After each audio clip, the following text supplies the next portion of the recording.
Welcome to my new video. ഇന്ന് നമ്മൾ പഠിക്കുന്നത് ക്ലാസ് 6 സോഷ്യൽ സ്റ്റഡീസിൻ്റെ 11th chapter grass roots democracy part 2 ആണ്. നമ്മളിതിൻ്റെ പാർട്ട് 1 ഓൾറെഡി പഠിച്ചതാണ്.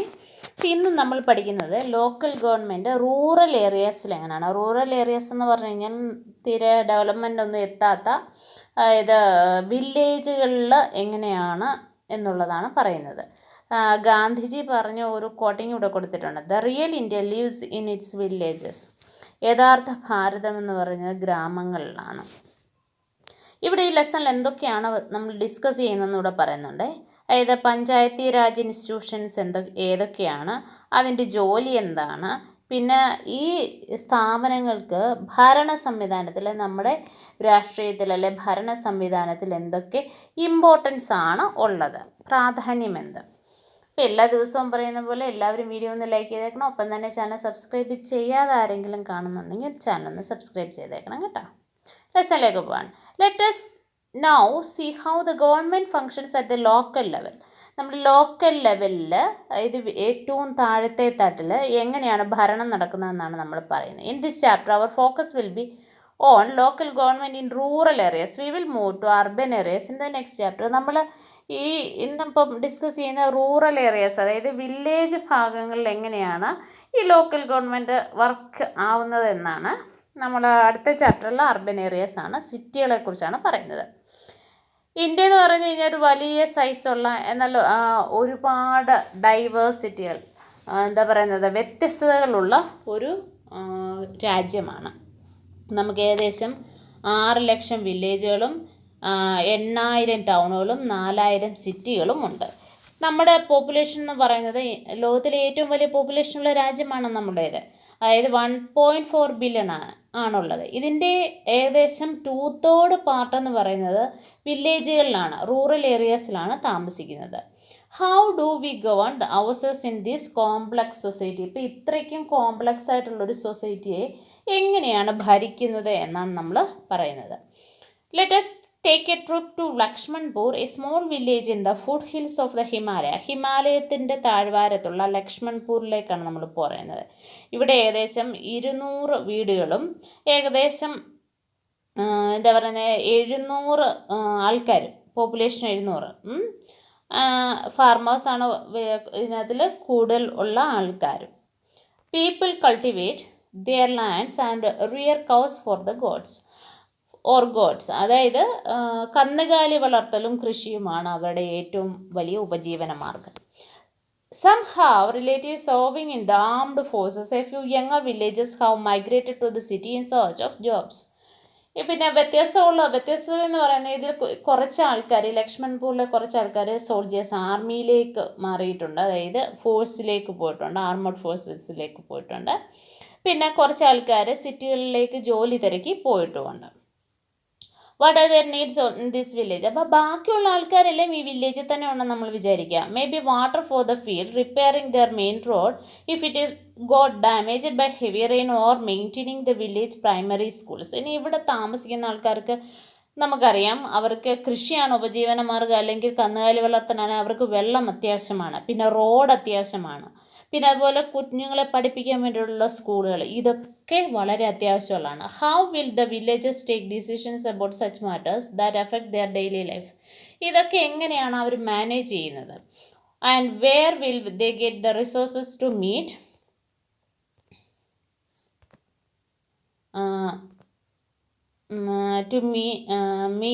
those needs. What are the happens if there is dispute about land or if some crop is stolen. ഇനി ഇവർക്ക് എന്തെങ്കിലുമൊക്കെ പ്രശ്നം ഉണ്ടായാൽ, അതായത് ഇവർക്ക് കൃഷി സ്ഥലങ്ങളെക്കുറിച്ചോ അല്ലെങ്കിൽ അവരുടെ കൃഷി സാധനങ്ങളൊക്കെ മോഷ്ടിക്കപ്പെടുകയൊക്കെ ചെയ്ത് കഴിഞ്ഞാൽ എങ്ങനെയാണ് ഇവർ മാനേജ് ചെയ്തതെന്നാണ്. ഇത്തരം ക്വസ്റ്റ്യൻസാണ് നമ്മൾ ഇന്ന് ഡിസ്കസ് ചെയ്യുന്നത് കേട്ടോ. അപ്പോൾ ഇപ്പം നമ്മുടെ ഏതെങ്കിലും ഒരു വില്ലേജിൽ എന്തെങ്കിലും ഒരു പ്രശ്നം ഉണ്ടായ ഉടനെ നമുക്ക് അത് പ്രൈം മിനിസ്റ്ററിൻ്റെ അടുത്തേക്ക് അല്ലെങ്കിൽ സെൻട്രൽ ഗവൺമെൻറ്റിൻ്റെ നേരിട്ടുള്ള ഇതിലേക്കൊന്നും നമുക്ക് പോകാൻ പറ്റത്തില്ല അല്ലേ. അങ്ങനെ നോക്കി കഴിഞ്ഞാൽ എന്തോരം വില്ലേജസാണ് അല്ലെങ്കിൽ എന്തോരം സിറ്റീസാണുള്ളത്. ഈ മൊത്തം ചെറിയ ചെറിയ പ്രശ്നങ്ങളൊന്നും നമുക്ക് ചെന്ന് ഇതുപോലെയുള്ള നമുക്ക് പ്രൈം മിനിസ്റ്ററിനോടോ ഒന്നും ചെന്ന് പറഞ്ഞ് അത് സോൾവ് ചെയ്യാൻ പറ്റുന്നതല്ല. അതിൻ്റെ ഒരു സൊല്യൂഷനാണ് പഞ്ചായത്തി രാജ് സിസ്റ്റം എന്ന് പറയുന്നത്. എല്ലാ വില്ലേജുകളിലും, ഇന്ത്യയിലെ എല്ലാ വില്ലേജുകളിലും the Lakshmanpur people have a local government called panchayat. അപ്പോൾ എല്ലാ വില്ലേജുകളിലും ഉള്ള ഒരു ലോക്കൽ ഗവേണിംഗ് ബോഡിയാണ്, അല്ലെ ഗവൺമെൻറ്റാണ് പഞ്ചായത്ത് എന്ന് പറയുന്നത്. Which refers to the village council. ഒരു വില്ലേജ് കൗൺസിലാണ്. Panchayat bring governance close to the people, making the possible for them to actively participate in decision making process. That is why the panchayat system is also known Panchayati Raj is in the form of self-government. ഒരു സ്വയംഭരണ സ്ഥാപനം എന്ന നിലയിലാണ് പഞ്ചായത്തി രാജ് നിലകൊള്ളുന്നത്. എന്ന് പറഞ്ഞു കഴിഞ്ഞാൽ എന്താ അർത്ഥം? എന്തെങ്കിലും ഒരു ഡിസിഷൻ എടുക്കണമെങ്കിൽ പഞ്ചായത്തി രാജിന് സ്വയമായിട്ട് ആ പഞ്ചായത്തിലെ സമിതിക്ക് സ്വയമായിട്ട്, അപ്പോൾ ആ പഞ്ചായത്തിനുള്ളിൽ നടക്കുന്ന കാര്യങ്ങൾക്ക് മാത്രമേ പറ്റൂ, ആ വില്ലേജിൽ നടക്കുന്ന കാര്യങ്ങൾക്കൊക്കെ അവർക്ക് തീരുമാനം എടുക്കാൻ കഴിയും. Panchayats play a vital role in addressing local issues, promoting development and ensuring the benefit of the government schemes reach the grassroots level. അതുപോലെ പഞ്ചായത്തിൻ്റെ മറ്റൊരു പ്രധാനപ്പെട്ട ഇമ്പോർട്ടൻസ് എന്ന് പറയുന്നത് സെൻട്രൽ ഗവൺമെൻറ് അല്ലെ സ്റ്റേറ്റ് ഗവൺമെൻറ് ഒക്കെ ഒരുപാട് കാര്യങ്ങൾ ആൾക്കാർക്ക് വേണ്ടി ചെയ്യുന്നുണ്ട്, ഇംപ്ലിമെൻറ്റ് ചെയ്യുന്നുണ്ട്. അപ്പോൾ അതൊക്കെ എല്ലാ ആൾക്കാരിലേക്കും എത്തിക്കുന്ന ആരാണ്? പഞ്ചായത്തി രാജാണ്. ഇപ്പം നമുക്ക് ഇവിടെ ഒരു പിക്ചർ കൊടുത്തിട്ടുണ്ട്. ഡിസ്ട്രിക്ട് ലെവലിൽ ഡിസ്ട്രിക്ട് പഞ്ചായത്തും ജില്ലാ പരിഷത്തും ഉണ്ട്. ബ്ലോക്ക് ലെവലിൽ അത് ബ്ലോക്ക് പഞ്ചായത്തും പഞ്ചായത്ത് സമിതി ഓർ മണ്ഡൽ പരിഷത്ത് എന്നാണ് അതിന് പറയുന്നത്. വില്ലേജ് ലെവലിൽ അത് വില്ലേജ് പരിഷത്ത് ഓർ ഗ്രാമപഞ്ചായത്ത് എന്നാണ് അറിയപ്പെടുന്നത്. അപ്പോൾ ഒരു ഡിസ്ട്രിക്റ്റ്, പിന്നെ അതിൻ്റെ ബ്ലോക്ക്, പിന്നെ ഏറ്റവും ഗ്രാസ് റൂട്ടിലേക്ക് വരുമ്പോൾ അത് village level. As clear form of diagram, the Panchayati Raj system has worked in 3 levels. From the bottom up, the village, the block and district. This is called 3-tier system. ഇതിനാണ് നമ്മൾ 3-tier system എന്ന് പറയുന്നത്. Together, those institutions responsible cover almost all aspects of the life in district, from agriculture, housing, maintenance, road management, water resources, education, healthcare. അപ്പോൾ അതായത് നമ്മുടെ ഒരു ആൾക്കാർക്ക് വേണ്ടി എല്ലാ കാര്യങ്ങളും മാനേജ് ചെയ്യുന്ന ഈ 3-tier സിസ്റ്റത്തിലൂടെയാണ്. വില്ലേജ് പരിഹരിക്കേണ്ട കാര്യങ്ങളുണ്ട്, ബ്ലോക്ക് പരിഹരിക്കേണ്ട കാര്യങ്ങളുണ്ട്, പിന്നെ ഡിസ്ട്രിക്ട് ലെവലിൽ പരിഹരിക്കേണ്ട കാര്യങ്ങളുമുണ്ട്. അപ്പോൾ എല്ലാം കൂടി ഒരുമിച്ചാണ് എന്താ പറയുന്നത്, നിന്ന് വർക്ക് ചെയ്തുകൊണ്ടാണ് നമുക്ക് മുന്നോട്ട് പോകാൻ പറ്റുന്നത്. ഇനി ഗ്രാമപഞ്ചായത്തിനെ കുറിച്ചാണ് പറയുന്നത് കേട്ടോ. Let us begin with the base. The gram panchayat which is closest to the people in rural areas. ആൾക്കാരുമായിട്ട് ഏറ്റവും അടുത്ത് നിൽക്കുന്ന ഒന്നാണ് ഗ്രാമപഞ്ചായത്ത് എന്ന് പറയുന്നത്. Its members are elected directly by the gram sabha which is the group of adults from the village. നമുക്കറിയാം ഗ്രാമപഞ്ചായത്തിലേക്ക് ആൾക്കാരെ തിരഞ്ഞെടുക്കുന്നത് നമ്മുടെ അതായത് ആ ഗ്രാമത്തിൽ തന്നെ ഉള്ള ആൾക്കാരെയാണ് അവർ തിരഞ്ഞെടുത്ത് പഞ്ചായത്തിലെ ആ കൗൺസിലിലേക്ക് അല്ലെ ഗ്രാമസഭയിലേക്ക് വിടുന്നത്. In the Gram Sabha, women and men discuss all the matters related to the areas and take decisions. Each Grama Panchayat elect a head or president called Sarpanch or Pradhan. In recent years, more and more women have become Sarpanches. ഇനി ഒരു ഗ്രാമപഞ്ചായത്തിന് ഒരു president ഉണ്ടാവും, അതായത് ഒരു head. അദ്ദേഹത്തിന് പറയുന്ന പേര് സർപഞ്ച് അല്ലെങ്കിൽ പ്രധാൻ എന്നാണ്. നമ്മൾ സാധാരണയായിട്ട് പഞ്ചായത്ത് പ്രസിഡന്റ് എന്ന് തന്നെ പറയുന്ന ആൾ. അപ്പോൾ ഈ ഇടയ്ക്കായിട്ട് സ്ത്രീകളൊക്കെ ഇങ്ങനെ സർപഞ്ചസ് ആയിട്ട് വരാറുണ്ട്. അത് ഇവിടെ ഒരു ഗ്രാമപഞ്ചായത്തിൻ്റെ പിക്ചറാണ് നമ്മൾ കാണുന്നത്, ഗ്രാമസഭയുടെ. എക്സംപ്ലറി സർപഞ്ചസ്. ഇനി ഈ സർപഞ്ചസ് ഉണ്ടല്ലോ, അവർ വളരെ എന്താ പറയുന്നത്, വ്യത്യസ്തതയുള്ള ആൾക്കാരുമാണ്. നോക്കാം നമുക്ക് എന്താണെന്ന്. ധ്യാനേശ്വർ Kamble is a transgender person who was elected Sarpanch of Tarangafal village in Solapur district in Maharashtra in 2017. 2017 മഹാരാഷ്ട്രയിലെ ഒരു വില്ലേജിൽ ഒരു ട്രാൻസ്ജെൻഡറാണ് സർപഞ്ച് ആയത്. ട്രാൻസ്ജെൻഡർ എന്ന് പറഞ്ഞാൽ അറിയാമല്ലോ, മെയിലും ഫീമെയിലും അല്ലാത്ത ആളിനെയാണ് നമ്മൾ ട്രാൻസ്ജെൻഡർ എന്ന് പറയുന്നത്. അപ്പോൾ ആളുടെ പേര് ധ്യാനേശ്വർ കാംബ്ലെ എന്നാണ്. നമുക്ക് ആളുടെ പിക്ചർ കൊടുത്തിട്ടുണ്ട്. അവരാണ് സർപഞ്ചായിട്ട് മാറിയത് അവിടെ. കാംബ്ലയുടെ മോട്ടോ എന്ന് പറയുന്നത് ലോക് സേവ ഗ്രാം സേവ എന്നുള്ളതാണ്. Service to the village is service to the public. ഗ്രാമങ്ങളെ സേവിക്കുന്നതാണ് എന്താ പറയുന്നത്, ഒരു ജനങ്ങളെ സേവിക്കുന്നതെന്നാണ് പറയുന്നത്. Kamble defeated 6 other candidates to become sarpanch. 6 കാൻഡിഡേറ്റ്സിനെ അല്ല 6 പേരെ തോൽപ്പിച്ചിട്ടാണ് ധാനേശ്വർ കംബ്ലെ എന്തായത് സർപഞ്ചായത്. അതുപോലെ ഭീൽ കമ്മ്യൂണിറ്റിയിൽ നിന്ന് വന്ന മറ്റൊരു സർപഞ്ചാണ് Vandana Bahadur Maida. A member from the Bhil community from the village of Khankhanbi in മധ്യപ്രദേശിൽ നിന്നാണ് അവർ സെലക്ട് ചെയ്യപ്പെട്ടത്. Defeated patriarchal norms to become a first female sarpanch of her village. She convinced women in the village to attend the Sabha meeting and addressed critical issues like education and sanitation. Earning recognition far and wide, Vandana's journey shows how women can play a leading role to transforming rural India. അപ്പോൾ ഇങ്ങനെ ഈ വന്ദന എന്താ പറയുന്നത്, ഒരു സർപഞ്ചായി ladies വരുന്നുണ്ടെങ്കിൽ നമുക്കറിയാമല്ലോ കൂടുതൽ കാര്യങ്ങൾ, അല്ലെങ്കിൽ വില്ലേജിലെ ഒരുപാട് ഇഷ്യൂസ് ഡിസ്കവർ ചെയ്യുകയും അതിനൊക്കെ പരിഹാരം കണ്ടെത്തുകയും ചെയ്തു. അതിൽ എഡ്യൂക്കേഷൻ, സാനിറ്റേഷൻ, ശുചീകരണം. നമുക്കറിയാം ഇന്ത്യ ഫേസ് ചെയ്യുന്ന ഏറ്റവും വലിയ പ്രശ്നം എന്ന് പറയുന്നത് സാനിറ്റേഷനായിരുന്നു, ശുചിത്വമായിരുന്നു.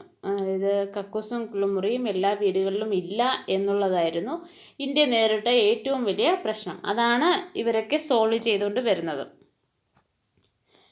And Hiware Bazar, a village of Ahmednagar district in Maharashtra used to be affected the frequent drought and poor agriculture.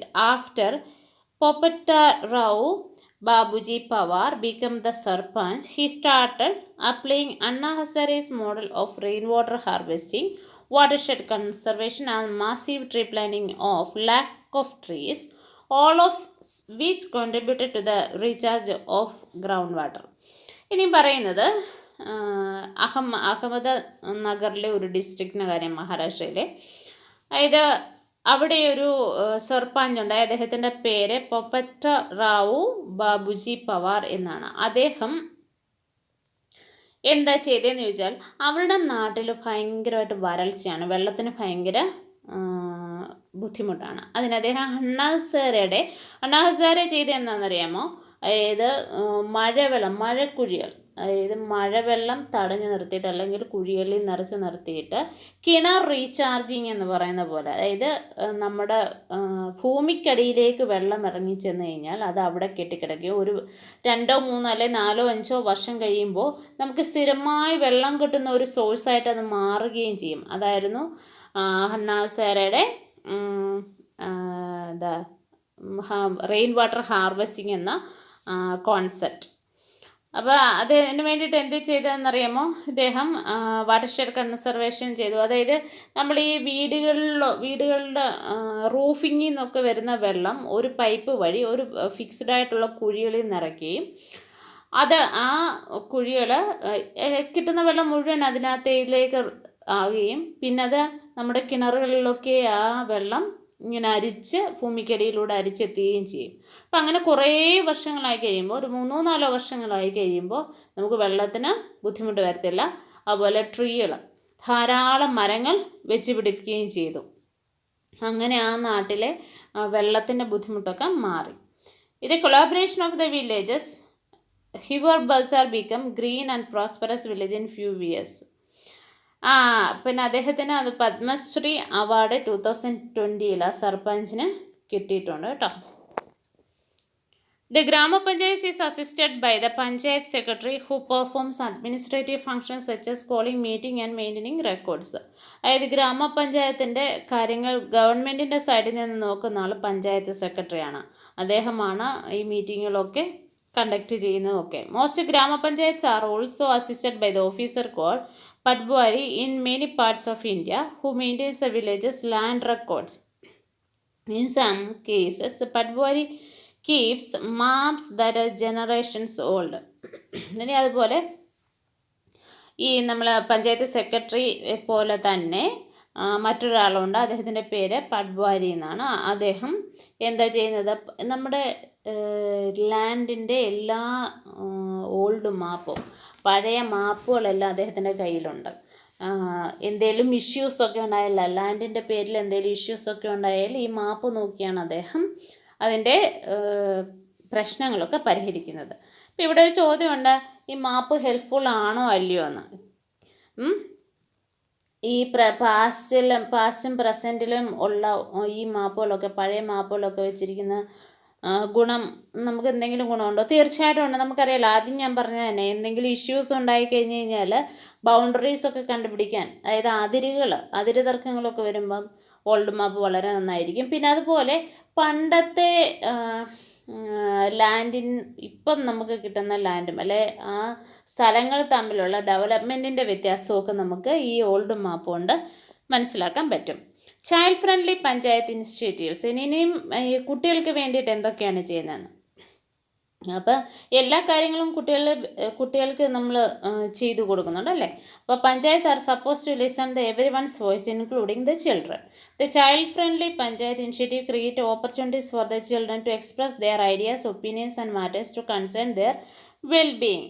ഇത് കുഞ്ഞുങ്ങളുടെ നന്മയ്ക്ക് വേണ്ടിയിട്ട് ഒരുപാട് കാര്യങ്ങൾ ഈ പഞ്ചായത്ത് ചെയ്യുന്നുണ്ട്. എന്തൊക്കെയാണെന്ന് നോക്കാം. Steps are being taken in several States encourage participation of children, Bala Sabha and Bala Panchayat on a regular basis, while village elders try to find solution to their concern. ഈ ബാലസഭ അല്ലെങ്കിൽ ബാലപഞ്ചായത്ത് എന്ന് പറഞ്ഞ് കുട്ടികളുടെ ഒരു സഭയുണ്ട്. അപ്പോൾ അവരുടെ പ്രശ്നങ്ങൾ എന്തൊക്കെയാണ് അവരുടെ സ്കൂളിന്, ഇപ്പോൾ ഫോർ എക്സാമ്പിൾ അവരുടെ സ്കൂളിന് എന്തെങ്കിലും ആവശ്യമുണ്ടോ, അല്ല അവർക്ക് ചില സ്കൂളുകളിലാണെങ്കിൽ കുടിവെള്ളത്തിന് ബുദ്ധിമുട്ടുണ്ടാവും, ചിലരാണെങ്കിൽ അവരുടെ ഡ്രെയിനേജസ് അല്ലെങ്കിൽ ഈ അഴുക്ക് പോകാനുള്ള സ്ഥലം, എന്താ പറയുന്നത്, ഓവുകളൊന്നും കാണത്തില്ല, അതല്ലെങ്കിൽ ടോയ്ലറ്റ് സൗകര്യം ഉണ്ടാകത്തില്ല, അല്ലെങ്കിൽ അവർക്ക് പുസ്തകമോ ബുക്കോ ലൈബ്രറിയോ, അങ്ങനെ എന്തൊക്കെ കാര്യങ്ങളാണ് ഒരു സ്കൂളിന് വേണ്ടത്. അപ്പോൾ അതൊക്കെ ഇവർക്ക് ഇവിടെ അവതരിപ്പിക്കാം, ഈ ബാലസഭയിൽ അവതരിപ്പിക്കാം. In Maharashtra, for example, a few Bala Panchayat have worked to eliminate child labor and child marriage. കണ്ടോ, ഈ മഹാരാഷ്ട്രയിൽ ശൈശവ വിവാഹവും പിന്നെന്താ കുട്ടികളെ കൊണ്ട് പണിയെടുപ്പിക്കുന്ന രീതിയും ഇല്ലാതാക്കി. They have brought many children back to school.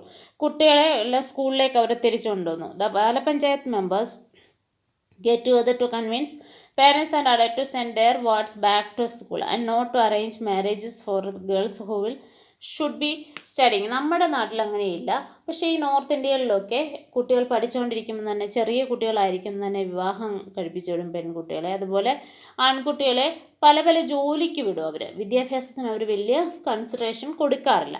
അതൊക്കെ നിർത്തലാക്കാൻ ഈ ബാലസഭയ്ക്ക് കഴിഞ്ഞു. Several gram panchayat have won award for making child friendly initiatives. Here are example for സിക്കിമിൽ ഒരു എക്സാമ്പിൾ പറയുകയാണെ.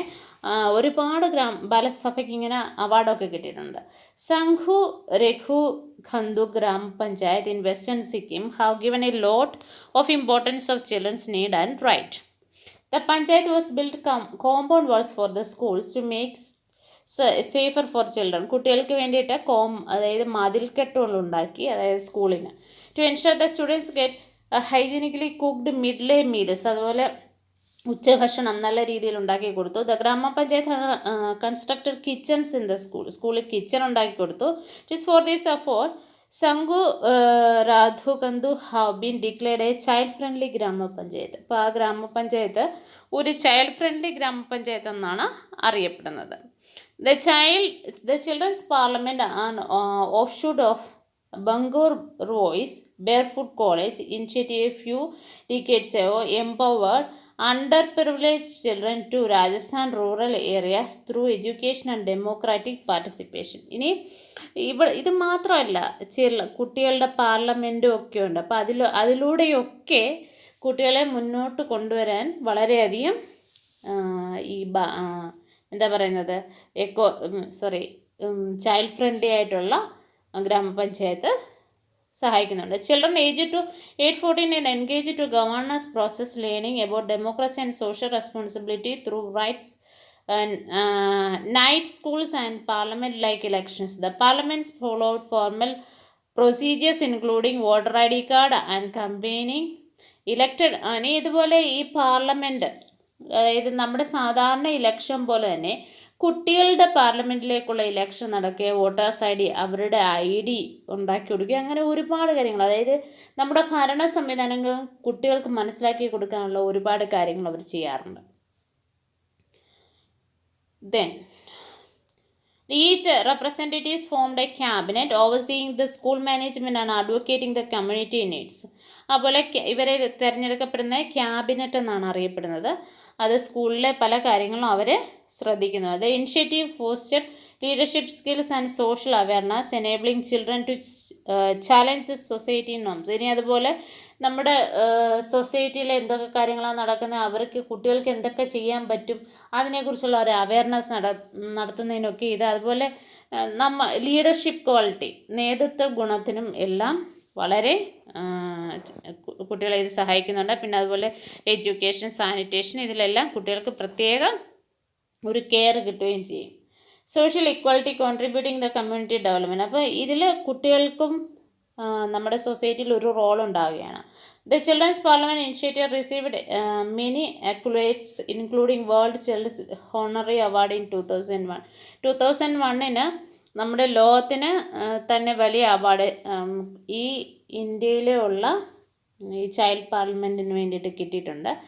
അത് 2001 ഇനി ഒരു ആക്ടിവിറ്റി തന്നിട്ടുണ്ടെങ്കിൽ നിങ്ങൾ കുറച്ച് കുട്ടികൾ ചേർന്നിട്ട് ബാലപഞ്ചായത്ത് രൂപീകരിക്കുകയും ഒരാളെ അതിൻ്റെ എന്താ പറയുന്നത് പ്രസിഡൻ്റ് ആക്കുകയും പിന്നെ ബാക്കിയുള്ളവരെല്ലാം എന്തൊക്കെയായിരിക്കും ബാക്കിയുള്ള കുട്ടികൾ അംഗങ്ങളായിട്ട് പറഞ്ഞ് അവർക്ക് എന്തൊക്കെയാണ് പ്രശ്നങ്ങളെന്ന് ഡിസ്കസ് ചെയ്യാൻ ഒരു ആക്ടിവിറ്റി തന്നിട്ടുണ്ട് കേട്ടോ.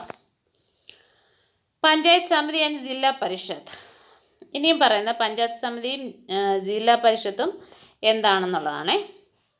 Similar institutions exist in block level and district level. Block ലെവലും ഡിസ്ട്രിക്ട് ലെവലിലും ഉണ്ട്. അത് നമ്മൾ ആ പിരമിഡ് ഡയഗ്രത്തിൽ കാണാണ്. The panchayat samiti is a block level in the link between gram panchayat and zilla parishad at the district level. അപ്പോൾ ഈ ജില്ലാ പരിഷത്തിനും ഗ്രാമപഞ്ചായത്തിനും ഇടയ്ക്കുള്ള ഒന്നാണ് എന്ത് പഞ്ചായത്ത് സമിതി, ബ്ലോക്ക് എന്ന് പറയുന്നത്. And the members of these institutions are elected by the local people, but they may other members also sarpanches of the villages, the area and local members in the state legislative assembly. State legislative അസംബ്ലിയിലെ ആൾക്കാരും ഇതിനകത്തിലുണ്ട്. അതായത് ബ്ലോക്കിലേക്ക് election നടക്കുന്നത് നമുക്കറിയാമല്ലോ. The composition of Panchayat Samiti is differ from state to state, but the role strengthening the participation local people remains the same. ഇനി ഓരോ സ്ഥലത്തും ഈ പഞ്ചായത്ത് സമിതിയിലേക്കുള്ള ഇലക്ഷൻസ് വ്യത്യസ്തമായിരിക്കും.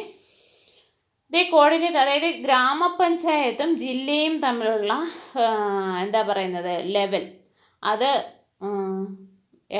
ഇടയ്ക്ക് നിന്ന് നോക്കുന്ന ആളാണ് ഈ ബ്ലോക്ക് എന്ന് പറയുന്നത്, അല്ലെ ബ്ലോക്ക് ലെവലിലുള്ള ഇത്. This facilitate the allotment of fund for such a development project and for government schemes such as Pradhan Mantri Gram Sadak Yojana, which promote the construction of all weather roads to the in rural areas. ഇനി അതൊരു എക്സാമ്പിളാണ് പറഞ്ഞത്. ഇപ്പോൾ പ്രധാനമന്ത്രി gram Sadak Yojana എന്ന് പറയുന്നത് road നിർമ്മാണവുമായി ബന്ധപ്പെട്ടതാണ്. അപ്പോൾ ഇത് നമുക്ക് പ്രൈം മിനിസ്റ്റർ ഇംപ്ലിമെൻറ്റ് ചെയ്യുന്നതാണെങ്കിൽ നമുക്കറിയാം സ്റ്റേറ്റിലെത്തും, സ്റ്റേറ്റ് ഡിസ്ട്രിക്റ്റിന് പറ്റും. അപ്പോൾ ഈ ഡിസ്ട്രിക്റ്റിലെത്തിയ കാര്യങ്ങളൊക്കെ പഞ്ചായത്തിലേക്ക് കിട്ടണമെങ്കിൽ ഇടയ്ക്ക് ബ്ലോക്ക് പഞ്ചായത്ത് വഴി അല്ലെങ്കിൽ ബ്ലോക്കാണ് അതിനിടയ്ക്ക് നിന്ന് വില്ലേജിൻ്റെ പല കാര്യങ്ങളും ഡിസ്ട്രിക്റ്റിനെ അറിയിക്കുന്നത്. All these 3 level special rules have been made so that advantaged sections of population can make their needs and problems heard. അപ്പോൾ ഇങ്ങനെ ഓരോ താഴെ നിന്ന് വില്ലേജിൽ നിന്ന് ഇങ്ങനെ മുകളിലേക്ക് പോകുന്തോറും എന്താണ് നമ്മുടെ ഓരോ പ്രശ്നങ്ങൾ അവർ എത്തേണ്ടടുത്ത് എത്തിക്കാനും സാധിക്കും. ഇനി ഇവർ 2-3 ക്വസ്റ്റ്യൻസ് ഉണ്ട്. അതായത് ഒരു ഡിസഡ്വാൻറ്റേജസ് സെക്ഷൻ സൊസൈറ്റി എന്ന് വെച്ചാൽ എന്തെങ്കിലും ബുദ്ധിമുട്ടൊക്കെ ഉള്ള സൊസൈറ്റിയെക്കുറിച്ച് കൂടുതൽ ഗവൺമെൻറ് കൺസേൺ ചെയ്യുന്നു, അല്ലെ കൂടുതൽ ചിന്തിക്കണമെന്ന് പറയുന്നത് ശരിയാണോ? ശരിയാണല്ലേ? എന്താണ് basic philosophy of government is to ensure that everyone lives decent life, അല്ലേ? എല്ലാവർക്കും നല്ല ലൈഫ് കിട്ടണമെന്നുള്ളതാണ്. പാവം പിടിച്ചവർക്കാണെങ്കിൽ കൂടുതൽ അതായത് ഭയങ്കര the poorer section have less resource, less education. LESS ആണ്, ലെസ് എഡ്യൂക്കേഷൻ ടു ഓൺ. പിന്നെ അതുപോലെ ഇവർക്ക് സ്കില്ല് കുറവായിരിക്കും, അതായത് ജോലി ചെയ്ത് അധികം വരുമാനമൊന്നും ഇല്ലായിരിക്കും. ഇപ്പോൾ ഹെൽത്ത് കെയർ കുറവായിരിക്കും കുട്ടികൾക്ക്. അപ്പോൾ ഇതൊക്കെ കൂടുതൽ നമുക്ക് കിട്ടണമെങ്കിൽ അല്ലെങ്കിൽ അവർ അതിൽ നിന്നൊക്കെ രക്ഷപ്പെട്ട് നല്ല രീതിയിൽ ജീവിക്കണമെങ്കിൽ ആ സൊസൈറ്റി കൂടുതൽ നമ്മൾ കെയർ ചെയ്തെങ്കിലേ പറ്റത്തുള്ളൂ. പിന്നെ അടുത്ത പറഞ്ഞിരിക്കുന്നത് similarities and differences notice between government system central level and the panchayat level. Panchayat ലെവലിലും സെൻട്രൽ ലെവലിലുള്ള ഡിഫറൻസും സിമിലാരിറ്റിയാണ് ഈ കൊടുത്തിരിക്കുന്നത്. The members at the both level selected by 5 years, 5 വർഷത്തിലൊരിക്കലാണ് ഇലക്ഷൻ നടക്കുന്നത്. പിന്നെ എല്ലാ ആൾക്കാരുടെ നന്മയ്ക്കും വേണ്ടിയിട്ടാണ് എല്ലാം ചെയ്യുന്നത്. എല്ലാ ആൾക്കാരുടെയും ജോലി ഏതാണ്? എഡ്യൂക്കേഷന്, പ്രൈമറി ഹെൽത്ത് കെയർ, ഇതൊക്കെയാണ്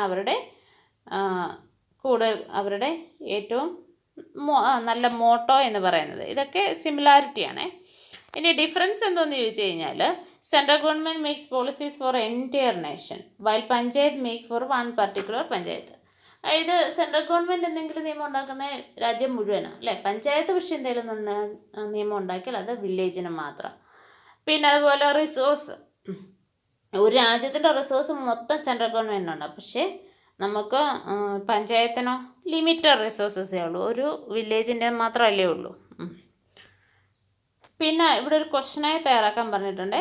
അതായത് നിങ്ങളൊരു പഞ്ചായത്ത് മെമ്പറിനെ മീറ്റ് ചെയ്യുകയാണെങ്കിൽ നിങ്ങൾക്ക് എന്തൊക്കെ ചോദ്യങ്ങൾ ചോദിക്കണമെന്ന് ആഗ്രഹമുണ്ടോ അത് ചോദിക്കാം.